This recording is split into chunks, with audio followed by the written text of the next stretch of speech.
Bonjour à tous et bienvenue dans cette deuxième vidéo annexe de la semaine concernant les erreurs courantes. Donc les erreurs courantes, on va essayer de les anticiper, tout simplement en ayant conscience de quelles sont les erreurs les plus courantes qu'on fait.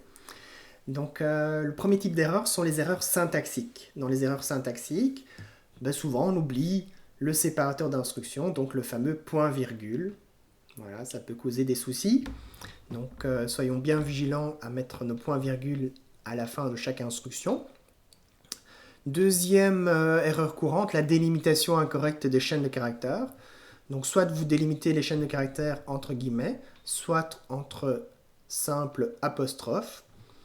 Ok, donc là il faut être bien vigilant, hein. Souvent dans les langages web, la délimitation des chaînes de caractères, c'est ce qui pose un petit peu souci. Et donc voilà, il faut tout simplement bien veiller à correctement délimiter ces chaînes de caractères. Un second grand groupe d'erreurs courantes sont les erreurs fonctionnelles. Donc les erreurs fonctionnelles, ce sont les erreurs d'analyse, de traitement. On fait par exemple pour la suite de Fibonacci, on calcule mal la suite de Fibonacci. Donc ça découle d'une analyse erronée, d'un traitement erroné. Alors souvent, une erreur aussi fonctionnelle très courante, c'est que dans une vue, voilà, vous voulez afficher la valeur d'une variable.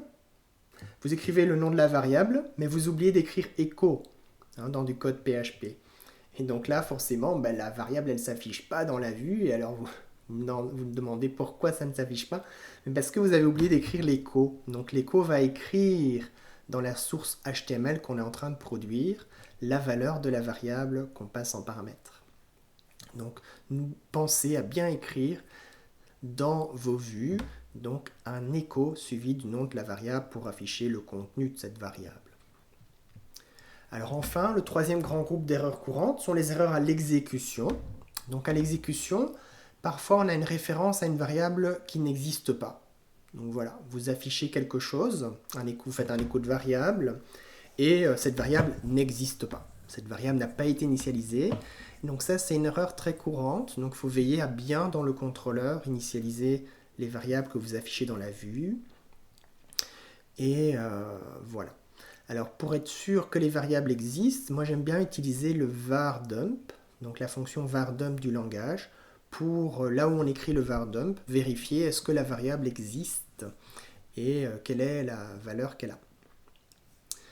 Deuxième erreur à l'exécution qu'on a souvent, c'est un chemin erroné vers un fichier sur le disque. Donc voilà, ça c'est une deuxième erreur très courante à l'exécution. Donc il faut veiller à bien écrire les chemins relatifs. Quand on écrit un site web, on écrit toujours des chemins relatifs dans le code, parce qu'il faut garder à l'esprit que votre code ne va pas tourner sur votre machine à vous, avec vos chemins absolus. Non, vos sites web vont être hébergés en ligne sur Internet. Et donc là, vous serez sur un serveur web qui aura sa propre architecture de fichiers. Et donc par rapport à là où vous êtes, c'est ce qui est important. Et donc souvent, dans le code d'un site web, les chemins sont des chemins relatifs. Donc par rapport à là où on est, on va inclure un autre fichier. Donc par exemple, une feuille de style. Alors concernant le copy-paste, voilà, par rapport à ça, qu'est-ce que je pourrais dire? C'est d'avant tout de comprendre ce que vous recopiez d'ailleurs. Moi, je suis pas contre la copie de ce que vous pouvez lire ailleurs, que du contraire.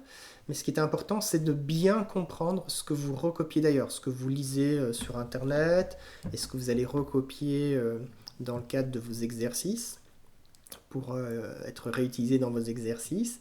Donc c'est très important de comprendre ce que vous recopiez. Une fois que vous avez compris ce que vous recopiez, c'est OK. Vous êtes bien approprié le code, et donc vous pouvez le recopier. Alors ce qu'il faut faire attention aussi, c'est de ne jamais copier-coller d'un PowerPoint. Donc là, ce sont des erreurs qu'on a eues dans le passé, dans le cadre des études, ici à l'école. Voilà, quand vous copiez-collez d'un PowerPoint, ça provoque parfois des erreurs, et des erreurs indétectables, des erreurs vraiment on ne sait pas d'où ça vient, pourquoi ça provoque des erreurs. C'est peut-être on fait l'hypothèse qu'il y a des caractères invisibles qui sont collés, et donc ça perturbe le moteur de script. Donc voilà, ça c'est par expérience, on vous recommande de ne jamais copier-coller d'un PowerPoint. Vous pouvez réécrire ce que vous lisez d'un PowerPoint, mais ne pas le copier-coller. Donc voilà pour cette petite vidéo annexe sur les erreurs courantes. Je vous souhaite à tous une très bonne fin de semaine.